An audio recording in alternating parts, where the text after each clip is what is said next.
ce matin, j'aimerais juste commencer mon message en vous juste faire une espèce de mini récap pour vous rappeler. On avait commencé dans le mois de juin, durant l'été, on avait vraiment sur une thématique je suis l'Église. On avait vraiment progressé comme cela. Et après cela, en automne, on a rentré dans une dynamique de à l'écoute sur tout simplement la thématique je suis l'Église à l'écoute. Donc en allant dans ce sens, et puis on a vraiment eu un super bon moment, des super non seulement des bonnes réunions, mais des groupes maisons extraordinaires. Vous avez vu des exemples concrets. Et aujourd'hui, je rentre dans un message qui va jusqu'à la fin de l'année. Puis je pense que ça va rentrer même dans le nouvel an avec ça. Je rentre dans un message que le Seigneur me mettait sur mon cœur, posait sur mon cœur, qui est vraiment je suis en transformation. Le Seigneur est basé sur un texte qui se trouve dans 2 Corinthiens, chapitre 3, verset 18. Donc, on est passé dans je suis l'Église, je suis l'Église à l'écoute, mais je suis aussi en transformation, je vis une transformation. Et dans le texte de base, nous tous, c'est dans 2 Corinthiens 3, verset 18, il est marqué comme suit. Nous tous qui, le visage découvert, contemplons comme dans un miroir la gloire du Seigneur, nous sommes transformés en la même image de gloire en gloire, comme par le Seigneur, l'Esprit. C'est vraiment c'est un texte de l'apôtre Paul, mais qui amène quelque chose d'extrêmement intéressant. Et il parle de l'idée normalement que nous tous normalement, nous contemplons comme dans un miroir la gloire du Seigneur. Alors que nous contemplons la gloire du Seigneur, nous sommes transformés. C'est comme une espèce de miroir magique. Nous sommes transformés de gloire en gloire. Et en la même image, en l'image du Seigneur, nous sommes transformés comme le Seigneur. En fait, l'idée ici d'être transformé, c'est un thème qui est très connu dans les Écritures et puis qui est souvent cité, qui est le thème métanoïa. En fait, métanoïa qui parle de changement, qui parle de transformation, c'est le même suffixe que la métamorphose. L'idée de pouvoir voir, et puis j'ai mis 2 images pour pouvoir illustrer cela, qui est l'image normalement d'une chenille. Une chenille qui a la misère un peu à traîner tout son corps, mais qui est vraiment dans un processus de métanoïa, de transformation, de métamorphose. Et il quitte de l'état d'un animal qui a la misère à traîner son corps à un papillon qui est capable de voler de fleur en fleur de façon très facile, de façon très et à explorer en tant que tel. Et c'est cette même racine-là de métanoïa, de métamorphose que l'apôtre Paul utilise en disant nous sommes en processus de transformation. Nous sommes en processus de métamorphose. Le Seigneur a commencé une œuvre en nous, de façon individuelle, où est-ce que nous sommes en train d'être progressivement transformés. Dieu est en train de nous transformer. Et c'est un long voyage. Il y a certains qui vont dire, mais non, moi je suis chrétien depuis 30 ans. Ça fait 30 ans que tu es en train de transformer. Donc, il y a vraiment, le Seigneur a commencé une œuvre de transformation qui continue. Moi, j'ai donné ma vie au Seigneur en 1995. Nous sommes en 2021. Je peux vous dire que ça fait ça, que je suis en processus de transformation. Vous comprenez? Donc, il y a vraiment cette image-là en tant que telle. Donc, il y a une vérité que nous avons besoin, une réalité que nous avons besoin de pouvoir prendre conscience. C'est que Christ est le même. Christ ne change pas. Dans ce nom hébreu, Christ ne change pas. Il est le même hier, aujourd'hui et éternellement. Christ, la Bible déclare qu'il n'y a en lui aucune ombre de variation. Il est le même, il est constant, il est fidèle dans son amour, il est extraordinaire et il est constant dans sa fidélité, dans son amour, dans son œuvre, dans son action, constant en toutes choses. Christ ne change pas, il est le même en tant que tel. Mais en même temps que Christ est le même, nous sommes en perpétuelle transformation. Donc, Christ ne change pas, mais nous changeons de plus en plus pour le ressembler. Comprenez-vous un peu? C'est ça le principe. Donc, nous sommes en pleine transformation, nous sommes en plein changement. C'est comme dans Romains, l'apôtre Paul en parle par rapport à ça en disant, ne vous conformez pas au siècle présent, mais soyez transformés par le renouvellement de votre intelligence. Donc, il y a une dynamique de transformer afin de discerner quelle est la volonté de Dieu, ce qui est bon, agréable et parfait, etc. Les prochains messages que je vais apporter, et puis comme je dis, je suis en train de mettre la plateforme de ma prochaine série qui va peut-être durer un petit peu jusqu'à la fin de l'année au moins. Aujourd'hui, on va voir l'idée d'être appelé à être transformé. Et on va donc aujourd'hui appeler à être transformé. Et le prochain message va amener les bénéfices d'être transformé.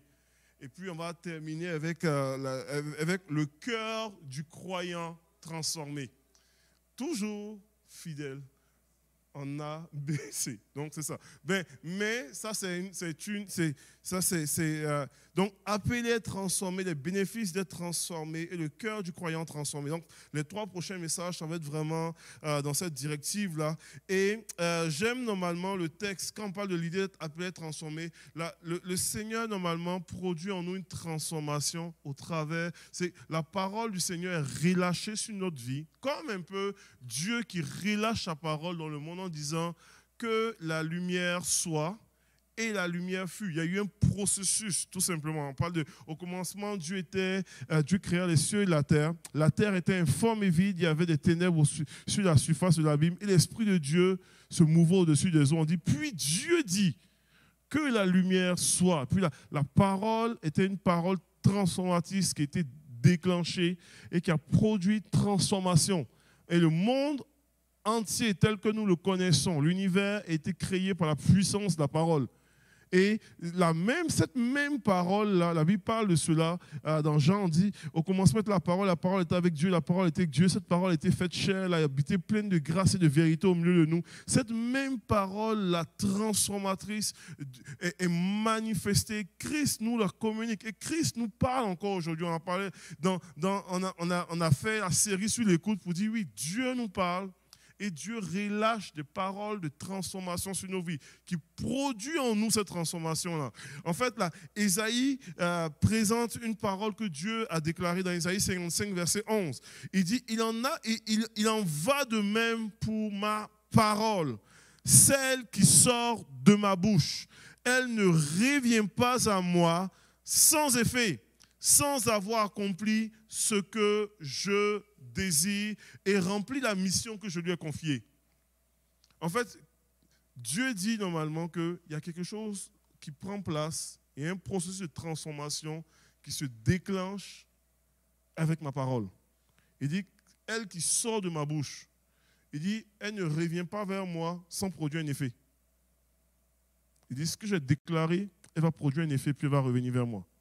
Donc, il y a quelque chose que Dieu fait, quand on parle de l'idée d'être appelé à être transformé, nous vivons une transformation alors que nous nous exposons à la parole de Dieu. Nous vivons une transformation profonde alors que nous nous exposons à la parole de Dieu. Il y a un texte que j'aimerais qu'on puisse camper un petit peu là-dessus ce matin et amener cette idée-là de demeurer dans la parole. C'est une parole que Jésus a prononcée. Souvent, on utilise ce message, et puis je n'ai prêché des dizaines de messages sur ça dans ma vie de pasteur.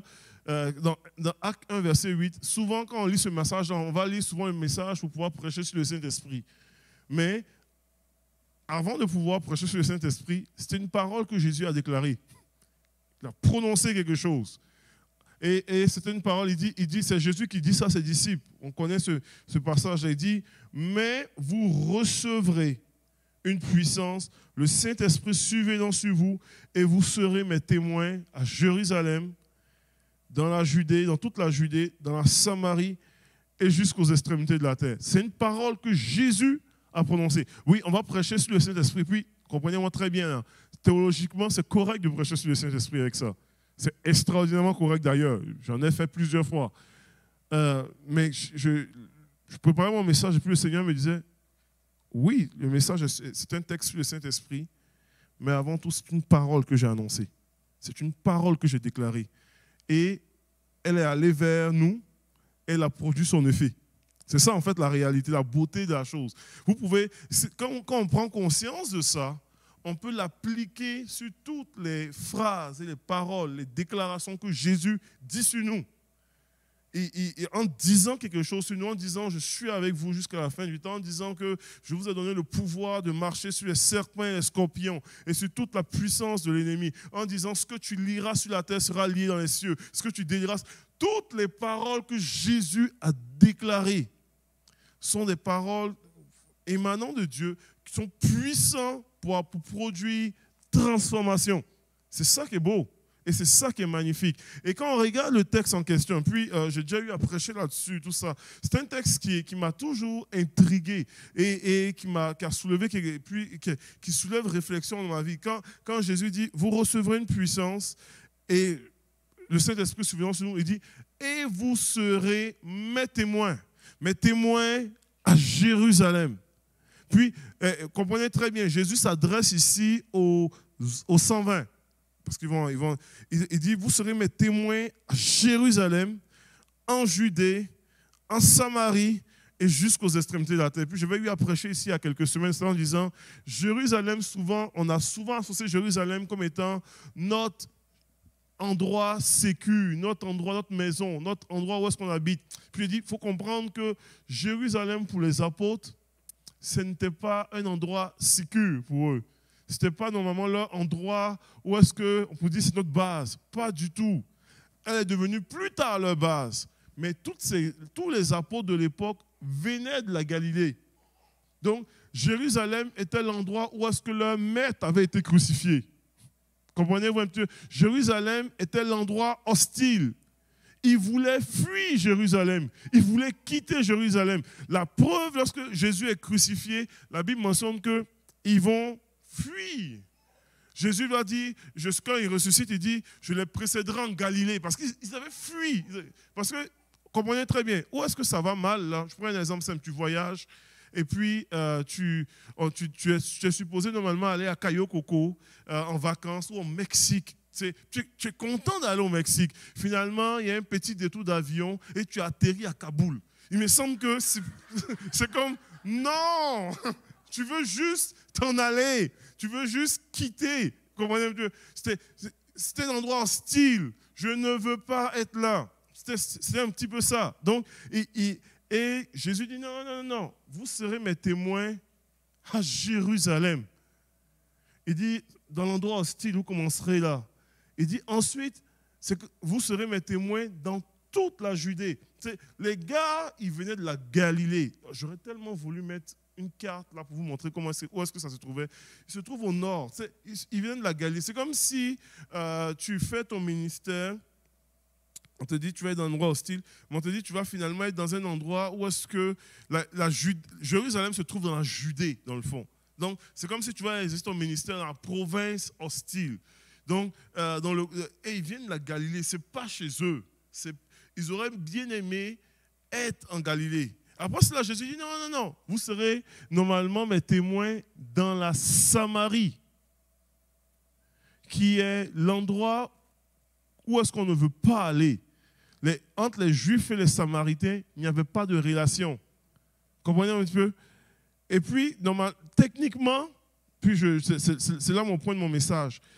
Techniquement, si tu respectes la logique de Jésus, tu as Jérusalem, tu as la Judée, tu as la Samarie, et la prochaine destination, c'est la Galilée. Parce que c'est au nord. C'est toujours. Donc, et quand tu quittes la Galilée pour venir à Jérusalem, tu passes normalement par la Samarie et tu viens en Judée. Donc, la logique veut ça en tant que tel. Mais, la suite, il dit, normalement, il aurait dit Jérusalem, Judée, Samarie et la Galilée. Mais il dit Jérusalem, Judée, Samarie et l'extrémité de la terre. Mon point que je vais amener ici, quand je ramène ça, c'est qu'il y a une hostilité dans l'appel à être transformé, des fois. Il y a vraiment un inconfort. Il y a un inconfort. Je vais amener 2 points ce matin rapidement, et puis je vais aller très rapidement avec ça. Il y a un inconfort de l'appel quand on veut vivre une transformation. et il y a un impact de la foi dans la parole. C'est que malgré l'inconfort, les gars sont restés. Ils sont allés à Jérusalem. Ils sont cachés dans la chambre haute, là, mais ils sont restés quand même, en tant que tels. Donc, il y a un inconfort dans l'appel. Puis mon premier point, c'était vraiment, il y a un inconfort dans l'appel, concrètement. Où est-ce que Jésus les sortait de leur zone confortable qui était la Galilée pour les faire du ministère dans plusieurs zones inconfortables. Et j'aimerais vous déclarer que le Seigneur travaille des fois dans notre cœur comme cela, dans ta vie. Et puis, croyez-moi, je vous le dis, je suis le champion de toute catégorie de zones. J'aime le confort. Vous n'avez même pas idée comment est-ce que j'aime ce qui est confortable. Je déteste faire du camping à cause de ça. J'aime mieux aller à l'hôtel. Puis je ne comprends tellement pas ceux qui vont faire du camping. C'est que tu payes pour pouvoir souffrir. C'est un non-sens pour moi. Je cherche à comprendre, je n'arrive pas à comprendre ça. Je dis, pourquoi tu vas en vacances, c'est que tu vis. Et puis, il y avait une phrase que j'avais gardée, j'ai mis sur ma page Facebook, sur ma famille. Il dit, quelqu'un qui fait du camping, c'est quelqu'un qui vit normalement bien, mais qui paye pour vivre comme un pauvre. C'est comme, pourquoi tu veux aller vivre à la Belle Étoile quand tu peux dormir à l'hôtel? Donc, bref, je ferme la parenthèse par rapport à ça. Mais je déteste l'inconfort. Mais je suis conscient que dans ma vie, je vais être exposé à des zones inconfortables. Parce que l'inconfort amène la croissance. Comprenez-vous un petit peu? Les meilleurs développements au niveau en médecine ont été souvent développés, souvent avec les médecins dans les zones de guerre. Parce qu'il y avait des choses beaucoup trop compliquées et puis il fallait faire de quoi avec ce qu'on a. Comprenez? Ça, c'est la réalité. L'inconfort amène la croissance.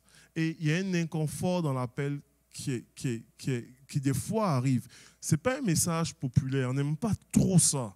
Parce qu'on veut être bien. Et on prêche souvent le bien-être, ce qui est bien. Mais la parole de Dieu, si on veut creuser dans la parole de Dieu, on va être conscient que Dieu, Jésus, a souvent mis ses disciples en zone inconfortable. Souvent. Ou est-ce que ce n'est pas trop si évident que ça? Et puis c'est un peu comme étiré. Tu dis, mais ça vient de Dieu parce qu'il y a un potentiel de croissance, il y a un potentiel de transcendance pour pouvoir évoluer, etc. Tout ça. Donc, je voulais aller très rapidement ce matin. Je ne veux pas prendre beaucoup de temps. Je vois que mon temps est vraiment presque terminé. Donc, je crois réellement à cette dynamique-là où est-ce que nous allons être exposés en situation inconfortable des fois. Nous allons être exposés à des Jérusalem dans nos vies. Jérusalem comme endroit hostile. Nous allons être exposés normalement à des Judées, à d'autres environnements. Nous allons être exposés à des zones où est-ce qu'on ne veut pas y aller. On ne veut même pas avoir rapport. Mais nous sommes appelés là. Et nous allons être exposés jusqu'aux extrémités de la terre. Comprenez très bien, quand Jésus dit à ses disciples, vous serez des témoins jusqu'aux extrémités de la terre, pour nous, aujourd'hui, pour un gars comme moi c'est comme, yes, Seigneur, n'importe quand, j'aime voyager, j'aime prendre l'avion. Donc, n'importe quand, je suis prêt à partir. Mais pour un juif de l'époque, comprenez très bien, à l'an 0, où est-ce que les autres étaient littéralement, je ne vais pas vous choquer, étaient littéralement perçus, les non-juifs étaient littéralement perçus comme des gentils. En fait, le terme péjoratif, on nous appelait les chiens. Vous comprenez? On n'était pas considérés. C'était vraiment ça. Donc, quand Jésus dit, je vous enverrai jusqu'aux extrémités de la terre, c'est comme, qu'est-ce qu'on va aller faire avec les chiens? Je ne veux pas aller là. Je ne veux surtout pas aller aux extrémités de la terre. Je veux rester dans mon patelin en tant que tel. Mais pour Jésus, cet appel-là à être des témoins était un appel inconfortable à tout point de vue pour eux. Leur endroit le plus confortable n'était même pas cité, la Galilée. C'était pécheur. Donc, tous ces endroits-là étaient tous des endroits inconfortables. J'aimerais vous déclarer ce matin, préparons-nous à des fois être exposés à des zones inconfortables. Mais on va grandir dans le nom de Jésus. Ça va? rapidement, je finis mon message avec ça. Donc, il y a un inconfort de l'appel, mais il y a un impact de la foi. Alors qu'ils choisissent de mettre leur confiance dans la parole. Parce que quand tu lis dans les Écritures, ce qui a suivi après cette parole-là de vous serez mes témoins, ils ont mis leur foi en cela et ils sont allés dans la chambre haute, s'enfermer. Ils sont restés pendant 10 jours dans ça, 120 personnes à attendre l'Esprit de Dieu. Il y a une foi qui a été mise dans la parole donnée et un impact. Et je vous avais cité Ésaïe 55 qui dit « Il en va de même pour ma parole, celle qui sort de ma bouche, elle ne revient pas à moi sans effet, sans avoir fait ce que je désire et rempli la mission que je lui ai confiée. » Alors que Jésus a déclaré que vous recevrez une puissance, ils ont reçu la puissance. Alors que Jésus a déclaré que vous serez mes témoins, ils ont été des témoins à Jérusalem, comme Jésus l'avait dit. Ils ont été des témoins en Samarie. La Bible déclare que Philippe allait en Samarie, il prêcha l'évangile, comme Jésus l'avait dit. Ils ont été des témoins dans la Judée, comme Jésus l'avait dit. Et ils ont été des témoins jusqu'aux extrémités de la terre, de façon fascinante, comme Jésus l'avait dit. Et moi, ma question, quand je lis un passage comme cela, je dis, OK, Seigneur, qu'est-ce que tu as dit sur ma vie? Qu'est-ce que tu as dit sur l'Église? Qu'est-ce que tu as dit sur ma famille? Qu'est-ce que tu as dit sur mes enfants? Qu'est-ce que tu as dit dans ta parole pour nous en tant que croyants? Quelle promesse as-tu donnée pour nous? Parce que ce que tu as dit, tu as non seulement la puissance pour l'accomplir, mais si je choisis de mettre foi en cela, je le verrai de mes propres yeux. C'est ça le principe dans toute la dimension d'être appelé à être transformé. Et je vous ai dit, je veux vraiment pas déborder mon temps, mais laissez-moi, si vous me donnez 5 minutes, je finis mon message. Go, ok, donnez-moi 5 minutes, je termine mon message. Vous savez, je crois réellement que le Seigneur, normalement, nous travaille, fait une œuvre en nous de façon extraordinaire.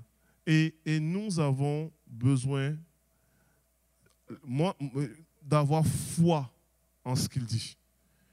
Le principe même de pouvoir vivre une transformation va commencer quand normalement le croyant va croire ce que son Dieu, son Père dit.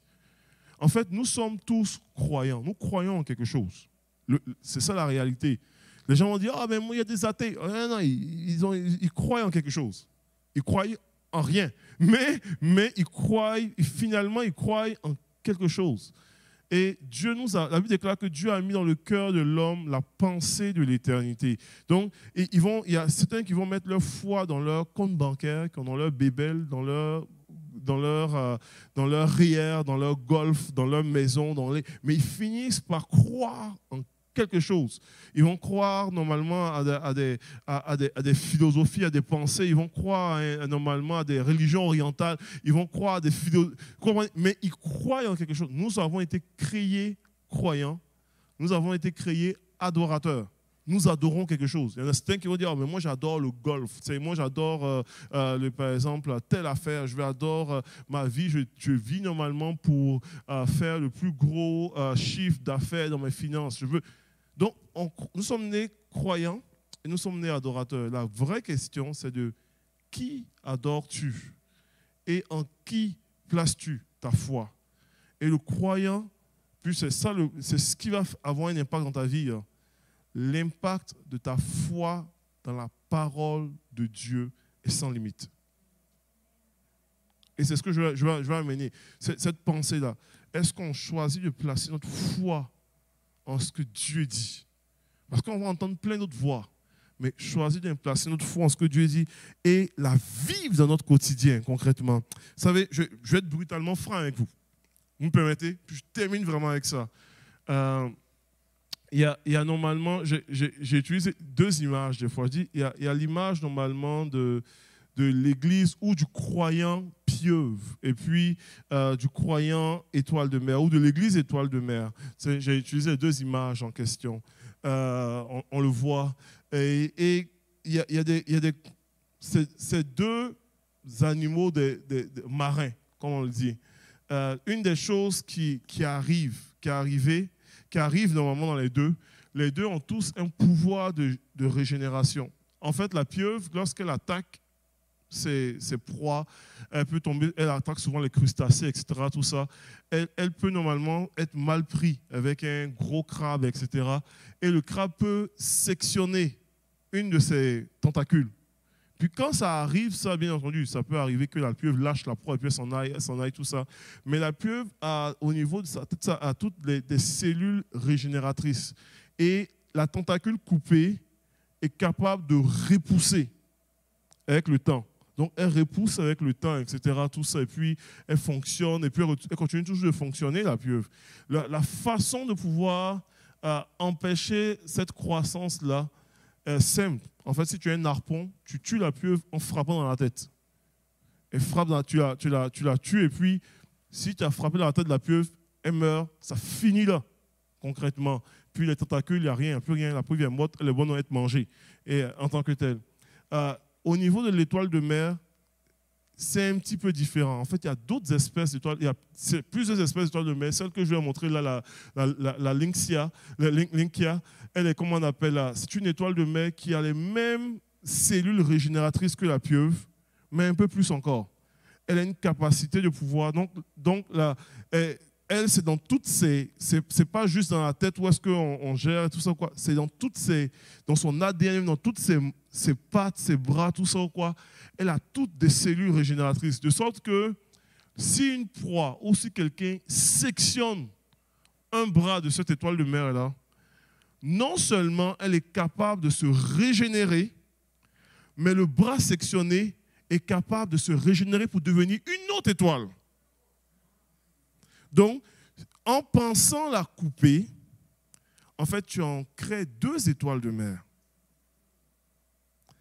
Et puis, le seul moyen pour pouvoir la tuer, c'est simplement la sortie de son environnement. Une fois que tu la sors de l'eau, elle meurt. Comprenez-vous un petit peu? Puis cette image-là, il y a souvent, puis je vais être brutalement franc avec vous, souvent, l'Église a fonctionné comme une église pieuvre. On veut atteindre tout. On veut atteindre partout. J'ai rien contre ça là.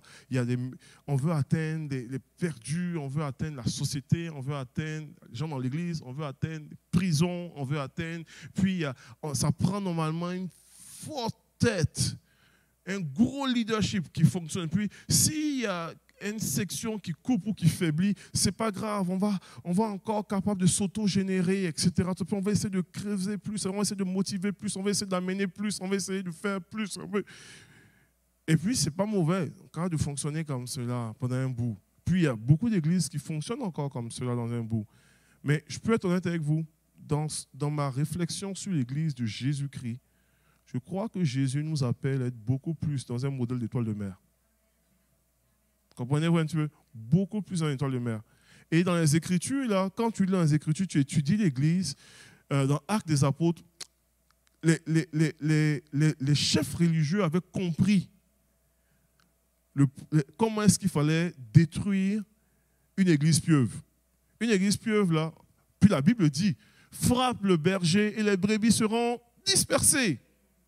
C'est dans l'Ancien Testament, ça. Donc, ils disent, on sait comment on va faire. On va frapper l'église de Jérusalem. On va frapper le berger, on va mettre en prison les leaders. Et puis l'église va tomber toute seule comme un château de cartes, concrètement. Et c'est ce qu'ils ont fait. Ils ont lancé une persécution à outrance sur l'église de Jérusalem. Ils ont arrêté, ils ont emprisonné Jacques. Plus tard, ils l'ont tué. Ils ont emprisonné Pierre et Jean, tout ça. Ils ont frappé la tête. Puis dit, ils vont être tous dispersés, ça va tomber comme un château de cartes. Mais quand tu lis dans Acte 8, verset 4, on dit ceux qui avaient été dispersés, ils ont été dispersés partout. En Judée, en Samarie. On dit ceux qui avaient été dispersés allaient de lieu en lieu annonçant la bonne nouvelle de la parole. Donc, ils ont pensé frapper la tête, mais finalement, ils ont créé des multitudes d'étoiles de mer partout. Puis moi, là, je vais être honnête avec vous, puis je dis, donnez-moi 5 minutes, mon 5 minutes est arrivé là. Moi, là, je crois profondément, en tant que tel, que Et puis, peut-être les gens ne comprennent pas des fois, quand on me trouve très relax, un peu trop relax, on dit, des fois on dit, oh, Oasis, les gens déménagent, les gens quittent. Et puis, je dis, c'est pas grave ça là. On fait quelque chose de plus grand que le nom Oasis. C'est l'église de Jésus-Christ. Les gens qui sont dispersés là, ils ont un potentiel d'ADN pour se régénérer, peu importe partout. Donc, moi, quand on dit il y a un bras qui est coupé, pas grave. On a un potentiel ici pour pouvoir non seulement se régénérer, mais ceux qui sont partis sont capables de se régénérer encore. Et c'est ça que Jésus fait. Et si on comprend ça, si on comprend ce principe-là, watch out. Vous comprenez un petit peu? Si on comprend ce principe-là, watch out. Et le seul moyen de pouvoir mettre fin à des espèces comme ça, c'est simplement les sorties de l'environnement. Voilà pourquoi Jésus dit, demeurez en moi.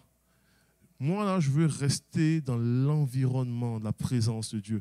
Moi, là, je veux rester dans mon environnement parce que je sais que si je suis dans mon environnement, il y a un potentiel de régénération qui est extraordinaire. Peu importe ce qui arrive. Comme, coupez-moi, si vous voulez, les 4 bras et puis qu'il m'en reste un seul bras, je vais me régénérer pareil. Coupez-moi un petit morceau, je vais me régénérer pareil parce que je suis dans mon environnement. Amen. Je vais inviter les musiciens à revenir. On va terminer. J'ai vraiment dépassé un petit peu. J'espère que vous me pardonnez. Mais je voulais juste partager ce message-là. Appelé à être transformé. Et je crois réellement que Dieu nous appelle à vivre cette transformation de façon extraordinaire. À vivre. Et j'aimerais juste qu'on puisse juste s'arrêter. Puis, avoir un temps d'arrêt, on va vraiment bientôt terminer. Pour moi, je veux pas juste terminer avec... je serais un mauvais pasteur si je ne laisse pas l'occasion de juste répondre au message vis-à-vis de Dieu, toi et ton Dieu. Pas devant forcément un pasteur ou quoi, mais dis, ok Seigneur, tu me parles ce matin ou tu m'interpelles ce matin. Peut-être trop longtemps, j'ai fonctionné comme une pieuvre. Mais alors que tu m'appelles à pouvoir demeurer en toi, à pouvoir expérimenter, à pouvoir peut-être même des fois, expérimenter un inconfort dans l'appel, mais à pouvoir mettre ma foi en ce que tu dis, afin de pouvoir vivre la puissance de la régénération, la grâce de Dieu. Et c'est ce que je crois réellement que le Seigneur veut nous interpeller ce matin. En tant qu'Église, de façon corporative, mais de façon individuelle, Dieu nous interpelle à pouvoir normalement porter du fruit, à pouvoir être régénéré en lui, à pouvoir demeurer en lui et à pouvoir porter du fruit, à se régénérer encore et encore. Et s'il y a un écho qui résonne dans votre cœur ce matin, le temps est peut-être bien avancé, tout ça, mais s'il y a un écho qui résonne dans votre cœur ce matin, les prochaines minutes, arrête-toi devant ton Dieu pour dire, Seigneur, viens me toucher. Moi, je veux demeurer en toi. Viens me toucher. Même si c'est inconfortable, viens me toucher. Même si les choses semblent hostiles, viens me toucher. Je veux demeurer en toi. Et je veux arrêter de croire aux mensonges de l'ennemi, mais croire en ce que tu dis, à mettre ma foi en ta parole et avancer dans le nom de Jésus. Est-ce qu'on peut juste se lever ensemble? On peut juste vraiment s'arrêter là pour les prochaines minutes. C'est peut-être très court, mais dans ce dernier, alors que Isabelle et Mathieu vont chanter ce chant-là, Père, je n'ai qu'un désir, c'est tout ça, qu'on puisse s'exposer encore une fois de plus à la présence de Dieu. Qu'on puisse s'exposer. Puis, prenez ce temps-là, parlez à votre Père. Il est notre Père. Parlons à Dieu. Puis, répandons notre cœur devant lui. Il va nous toucher ce matin. Alléluia.